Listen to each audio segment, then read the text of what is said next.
మనతో ఉన్నారు ప్రముఖ జ్యోతిష్య వాస్తు పండితులు, భారతీ శంకరపీఠ వ్యవస్థాపకులు, వేద స్మార్త జ్యోతిష్య ఆగమ ధర్మశాస్త్ర ప్రతిష్టాంత పండితవర్యులు బ్రహ్మశ్రీ అన్నవరపు తిరుపతి మూర్తి అవధాని గురువు గారు. నమస్కారం గురుగారు. పరమేశ్వరార్పణం. గురువుగారు, క్షుద్ర పూజలు అంటాం, చేతబడులు అంటాం. నిజంగా ఇది ఉన్న మాట ఎంత వాస్తవమో తెలియదు, కానీ క్షుద్ర పూజల పేరుతో జనాలని భయపెట్టే వాళ్ళే ఎక్కువ ఉన్నారు. చాలామందికి వస్తున్న సందేహం ఏంటి అంటే, నిజంగా క్షుద్ర పూజలు, చేతబడులు ఇవన్నీ ఉన్నాయంటారా అని. మీరు చెప్పండి, నిజంగా ఉన్నాయా క్షుద్ర పూజలు? ఉన్నాయి అనేది మనం ఎలా తెలుసుకోవాలి? ఓం శ్రీ మహాగణాధిపతయే నమో నమః.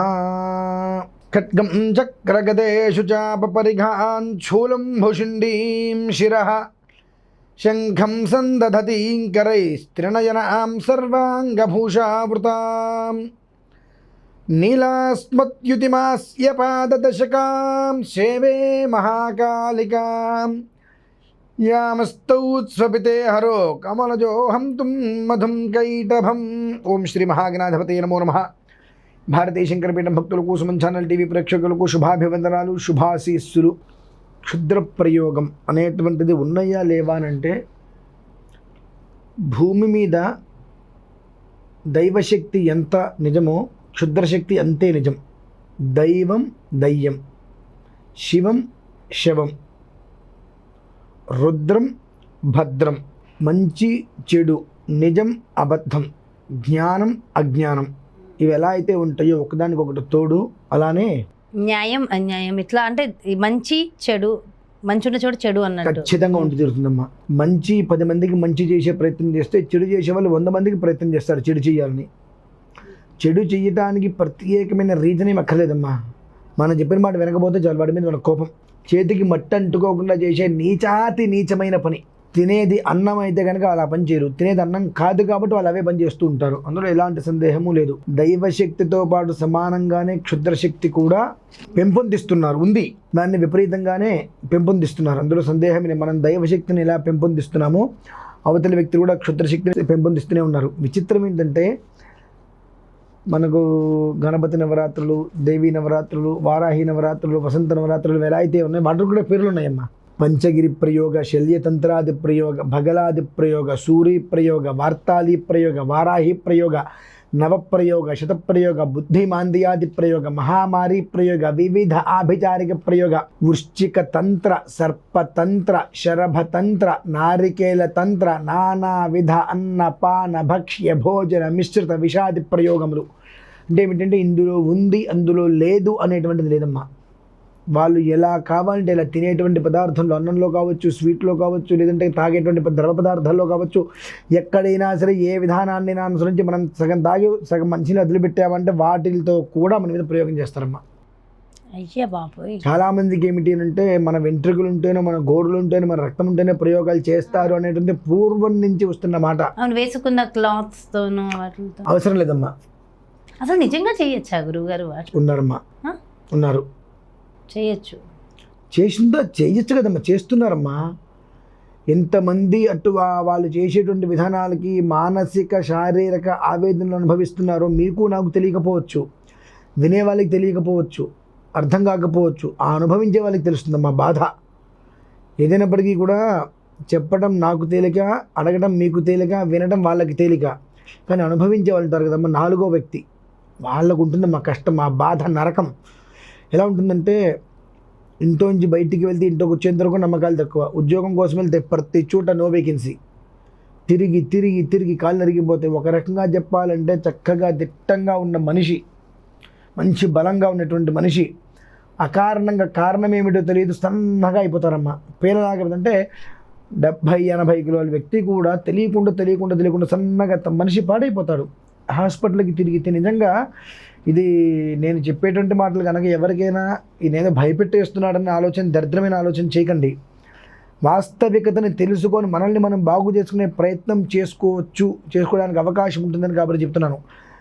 చాలామంది హాస్పిటల్స్కి వెళ్తారు, అన్ని టెస్టులు చేసుకుంటారు, నార్మల్ అండి అంటారు. కానీ మనిషి మాత్రం జలగ కానీ ఒంటి మీద వాలి తనకు కావాల్సినంత రక్తం ఎప్పటికప్పుడు మనిషికి నొప్పి తెలియకుండా ఎలా పీల్చుకుంటుందో ఈ ప్రయోగాలన్నీ కూడా మనిషి మీద దాదాపుగా మనిషికి ఒక రకమైన స్థాయి దాటేంత వరకు తెలియదమ్మా. ఒక స్థాయి దాటేంత వరకు తెలీదు. ఆ స్థాయి దాటిన తర్వాత మనిషి గట్టిగా చెప్పాలంటే పట్టుమని అంత అన్నం తినలేడు, అంత అన్నం తినలేడు. ఒకవేళ అన్నం కనుక తింటే సాధ్యమైనంత వరకు బయటకు వచ్చేస్తుందమ్మా. కడుపులోకి వెళ్ళిన మరుక్షణం ఏదో ఒక రకంగా బయటకు వచ్చేస్తుంది, ఉండదు, వాంతింగ్ అయిపోతుంది. ఎందుకు అలా ఉంటాడో తెలియదు. తనలో తానికి విసుగు, తనలో తానికి కోపం, చికాకు ఎవరి మీద చూపించాలో అర్థం కాదు. వీటన్నిటికీ కూడా క్లుప్త పరిష్కారం, శాశ్వత పరిష్కారాలు ఉంటాయండి. క్లుప్తం ఏమిటి అంటే ఇటువంటి నెగిటివ్ అనేటువంటిది ఎవరు ఎలాంటి వెధవ పనులు చేసినా ముందు మన మీదకి రాకుండా ఉండాలంటే ఇంటి ముందు ఒక అద్దం పెట్టండి. బింబ ప్రతిబింబం అంటే ఏ దిశగా పెట్టాలి గురుగారు? మనం ఇంట్లోకి సింహద్వారం నుంచి ఇంట్లోకి వస్తుంటారు కదమ్మా, ఆ సింహద్వారానికి అటు ఇటు. అది ఏ దిశ ఉంటే తూర్పు అయితే తూర్పు, దానికి దిక్కులు ఉండవమ్మా. అంటే మనకి ఏదైతే మన ఇంట్లోకి వస్తామో ఆ ఇంటి ముందు గోడకి అసలు బయట ప్రహరీ ఉంటుంది కదా, ఆ ప్రహరీ మీద పెట్టడం ఇంకా శ్రేయస్కరం. ఒక అద్దం పెట్టట్టు పెడితే బింబ ప్రతిబింబం, బింబ ప్రతిబింబం అంటే ఏమిటి అంటే ఇంట్లోకి ఎలాంటి నెగిటివ్ ఏదన్నా ఎవరు చేయాలన్నప్పటికీ కూడా అద్దంలో ఎవరు ఏం చూపిస్తే అది ఎలా అయితే కనిపిస్తుందో అలానే రిఫ్లెక్షన్ అటువంటిది ముందు సగం అయితే మన జోలికి రాకుండా ఉంటుంది. తత్మాసగం ఈశ్వర కృప. మనం చేసుకునే పూజలు పునస్కారాలు 10 మందికి పెట్టేటువంటి దాన ధర్మాలు మనల్ని కాపాడతాం, అది వేరే విషయం. సగం వరకు మనం సేఫ్గా ఉండాలి ఇటువంటి వెధవల నుంచి అంటే ప్రత్యేకంగా ఇంటి ముందు ఒక అద్దం పెడితే సగం బయటపడ్డట్టే. దీనికి ఇంకొక విషయం ఏంటంటే అమ్మా, చాలామంది క్షుద్ర ప్రయోగం అంటే శ్మశానంలోకి వెళ్ళి చేస్తారనేటువంటిది ఒక పేరు. నిజంగా ఒక ప్రయోగం చేయడానికి శ్మశానంతో పని లేదమ్మా. ఏదో ఒక నది, అది కృష్ణ కావచ్చు, గోదావరి కావచ్చు, మనకి ఇక్కడ ఏదైనా కనుక పారేటువంటి నీళ్ళు, చెరువు అంటే చెరువు అనేటువంటిది ఏమవుతుంది, మ్యాక్సిమం పారదు, ఉండిపోతుంది, ఉంటే ఎండిపోతుంది, లేదంటే ఊరుతూ ఉంటుంది. బావి ఉన్నా చాలమ్మా. ఒక్కోసారి గమనించండి, చాలా పెద్ద పెద్ద వాళ్ళకి తెలుస్తుంది, ఇంట్లో బావిలో నురగలు వస్తూ ఉంటాయి. అవునవును, గమనించారో లేదో. స్వతహాగా సముద్రంలో నురగ వస్తుంది, కానీ బావిలో నురగ వస్తుంది. గమనించండి, మ్యాక్సిమం బావిలో నురగ వస్తుంది అంటే ఆ పరిసరాలలో ఏదో చాలా బహుముఖంగా చాలా పెద్ద ప్రయోగాలు ఏవో జరుగుతున్నాయి, జరిగినాయి అనేటువంటి మూలం ఇస్తుందమ్మా. అది బావిలో నురగలు రావడం మీరు ఎప్పుడైనా చూసారా? నేను చూశాను. చాలామంది పెద్దవాళ్ళు చూసుంటారు. ఇళ్లలో ఉంటాయి కదా, ప్రతి ఇళ్లలో పూర్వంలో బావిలు ఉంటాయి, తెలియకుండా నొరగలు వచ్చేస్తాయి బావిలో. ఇవన్నీ కూడా వాటికి మూలాలమ్మా. ఇలానే చేయాలనేటువంటిది లేదు. అంటే జస్ట్ అంటే ఇప్పుడు ఎవరి మీద ఎవరికో ఎంత కోపం ఉంది, ఆ కోపం ఉన్నంత మాత్రాన చేసేయగలుగుతారా? వాళ్ళకంత రైట్స్ ఉంటాయంటారా? అంటే పక్కనోడు బాగున్నాడు, ఆనందంగా ఉన్నాడు, వీడి కుళ్ళు బుద్ధితో చేసేయగలుగుతాడా? అదంతా ఈజీయా? అమ్మా ఒక విషయం చెప్తున్నాను, అందరికీ భగవంతుడు ఒకే విధానాన్ని ఇచ్చాడు, కడుపు నిండా తిని బాగుపడండి అని చెప్పి. కానీ ఎదుటివాడు కూడా తినడం చూసి ఓర్వలేక కుళ్ళుకుంటారు చూసారమ్మా. అటువంటి నీచాతి నీచమైన దరిద్రమైనటువంటి మనస్తత్వం గల వ్యక్తులు. అసలు ఆ మనస్తత్వం రావడానికి సగం కారణం పెంపుదల. అంటే వాళ్ళ ఇంట్లో పెద్దవాళ్ళు పిల్లల్ని పెంచరు, ఆ పెంపుదల సరిగ్గా లేకపోతే వాళ్ళకి వచ్చే నీచ బుద్ధులివే. అయితే ఎవరైతే క్షుద్ర పూజలు చేస్తారో, ఎవరైతే ఇలాంటివన్నీ ప్రయోగాలు చేస్తారో చెడుని, వాళ్ళకి మరి ఎలాంటి దోషం తగులుతుందంటారు? వాళ్ళకి చేసేవి అవే కదమ్మా. ఇంకా చెప్పాలంటే వాళ్ళు ఏదో విశేషంగా మెళ్ళో మంత్రాలు వేసుకుని తిరుగుతారనమాట. పచ్చబద్ధం. గమనించండి, ఈ ప్రయోగాలు చేసే వాళ్ళు ఏదో మెళ్ళో తాయిత్తులు వేసేసుకుంటారు, ఇంత మాలలు వేసుకుంటారు అన్నమాట. అబద్ధం ఏమీ లేదు. సామాన్యంగా ఒక ఫ్యాన్ షర్ట్ వేసుకుని కూడా ఉంటారు. ఒక మరి వాళ్ళకేం దోషం తర్వాత అయినా తగలదంటారా? వాళ్ళ ఆ జన్మాంతం ఎంత కష్టపడ్డా వాళ్ళ ఇంట్లో ప్రతిరోజు తిండి తినడానికి ఇబ్బందులే, వాళ్ళ ఇళ్ళల్లో తిండి తినడానికి ఇబ్బందులే. కానీ మరి ఎందుకు అనంటే వాళ్ళకి అదే తెలుసు, వాళ్ళకి అదే తెలుసు. ఇప్పుడు కాటికాపురి ఉన్నాడండి, కాటికాపురి కొంతకాలం పాటు శ్మశానంలో ఉండి అక్కడి నుంచి బయటకు వచ్చేసేసానికి ఏదైనా పని చేసుకుంటే ఎవరు పని ఇవ్వరు కదా, ఇస్తారా? ఇవ్వరు. వాళ్ళకి అదే పని. అందులోంచి బయటకు వచ్చి ఏదైనా చేసుకుందాం అనుకున్నా ఎవరు పని ఇవ్వరు. వాళ్ళకి ఇచ్చే పనులేంటి? ఇప్పుడు ఎవరో ఒకరు మీరు ఏదో ఒక కోపంతో బాబు వాళ్ళు ఇబ్బంది పెడుతున్నారు, వాళ్ళు ఏదో ఒకటి ఇబ్బంది పెట్టయ్యా. ఎందువల్ల ఏంటంటే పూర్వం నుంచి కూడా మనం గమనిస్తూ ఉంటామండి ఇటువంటివన్నీ కూడా.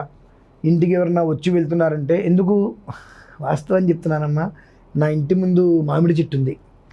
లాస్ట్ ఉగాదికి ఆ మామిడికాయ కోసుకొని నేను ఇంట్లో ఉగాది పచ్చడి పెట్టా. రీసెంట్గా కూడా ఒక సజెషన్ చెప్పా, మా ఇంటికి కొంతమంది వచ్చి వెళ్ళారు, తర్వాత ఇబ్బందులు పడ్డామని చెప్పి. పీఠం దగ్గరికి వచ్చి వెళ్ళండి, ఇవాళగా మామిడి చెట్టు కాయలేదమ్మా, పూత రాలేదు ఈ సంవత్సరం అంటే నమ్ముతారా? ఇంటి ముందే ఉంటుంది. నేను బాల్కనీలోకి వస్తే మామిడి చెట్టు ముందే ఉంటుంది, పెద్దదే. కింద సంవత్సరం సుమారుగా నేను ఆ చెట్టు నుంచి ఒక 25-30 కాయలు నేను కోసుకున్నాను, పచ్చళ్ళు పెట్టుకొని తింటాను. కానీ అయినా సరే బయట నుంచి చాలామంది కోసుకు వెళ్ళారు, కానీ ఈ సంవత్సరం పూత రాలా. లాస్ట్ టైం కూడా చెప్పాను, మనిషి ఇంటికి వచ్చి వెళ్ళిన తర్వాత నా ఇంట్లో ఇంటి ముందున్న చెట్టు ఒక ప్లాంట్, చిన్నది తీగ, మనీ ప్లాంట్ కాదు, ఒక తీగ చెట్టు మొత్తం నల్లగా మాడిపోయింది. సో ఇవాళకి కూడా మామిడి చెట్టుకి కాయలు రాయలేదండి. అంటే వాళ్ళ చూపలాంటి ఆ ఏడుపులు కానీ వాళ్ళు చేసేటువంటి విధానాలు కానీ, అది నేను మీరని కాదండి, ఎవరైనా ఎదుగుతున్నారు, ఎవరైనా బాగుపడుతున్నారంటే సాటి మనిషి ఎవరో చేయాల్సిన అవసరం లేదు. ఇంకొక విషయం, మన మీద ఎవరైనా ఇబ్బంది పెట్టాలంటే మనకు తెలియని వాడు ఎవరు చేయడండి. ఇది గమనించుకోవాలి. మన పరిసరాల్లో ఉండేటువంటి వాళ్ళే, మన గురించి అవగాహన ఉన్న వాళ్ళే మన నాశనాన్ని కోరతారు. అంతే తప్పితే మన గురించి ఎవరో తెలియని వాడికి మనం నాశనం చేయాల్సిన అవసరం ఏముంటుంది? అవును. సో ఎలాంటి వాటి కోసం, ఒకవేళ ఎలాంటి ప్రయోగాలు మనకు జరిగాయన్నా, జరుగుతున్నాయంటే ఎలాంటి జాగ్రత్తలు తీసుకోవాలంటారు? ప్రధానంగా మాత్రం ముందు ఇంటి ముందు ఒక అద్దం పెట్టుకోవాలి. తర్వాత ఇంటి సింహద్వారం ఉంటుంది కదా, సింహద్వారానికి అటు ఇటు మేక్ కట్టేసేసేసి ఎర్ర రంగు దారం, దంష్ట్రాకరాలవదనం జ్వాలామాలా శిరోరుహం కపాలకృత్తికాహస్తం ఉగ్రం మన్యుం నమామ్యహం. ఇది ఎవరికైనా కావాలంటే నేను అందులో కామెంట్స్ చేస్తే రాసిస్తాను. చక్కగా అది అనుకుంటూ 8 ఇటొక మేకు కట్టిన తర్వాత ఇలా 8 ఆకారం చేస్తాం కదండి, అక్కడ ఆ ఎరుపు రంగు దారాన్ని 21 రౌండ్లు చుట్టేసి మధ్యలో ముడి వేస్తే ఈ రెండిట్ల వలన దాదాపుగా వీళ్ళు సేఫ్. మిగిలింది ఏదైనా కనుక ఉంది అనుకుంటే దానికి కొన్ని కర్తువులు ఉంటాయి, వాటి ద్వారా మిగిలింది ఏదైనా ఉంటే దాన్ని నిర్వీర్యం చేసుకోవడానికి అవకాశం ఉంటుందమ్మా. ఓకే గురుగారు, అంటే చాలా చక్కటి విషయాలు అయితే తెలియజేశారు. Thank you so much. నమస్కారం. సో చూశారు కదండి, మరి చాలామందికి ఉన్నటువంటి సందేహం, నిజంగా క్షుద్ర పూజలు ఉన్నాయా, చేతబడులు ఇలాంటివన్నీ కూడా నిజమేనా? సో చాలామందిని చూసేవాళ్ళు చూస్తూనే ఉన్నారు. సో అలాంటి వాళ్ళందరి కోసం మరి ఇలాంటి ప్రయోగాలు మన మీద జరుగుతున్నాయని మనం అనుకున్నా, తెలిసిన అసలు మనం ఏం చేయాలి, ఇలాంటి విషయాలకి గురువుగారు చక్కటి రెమెడీస్ కూడా అందించేశారు కదా. మరో చక్కటి వీడియోతో మళ్ళీ మీ ముందుకు వచ్చేస్తాను.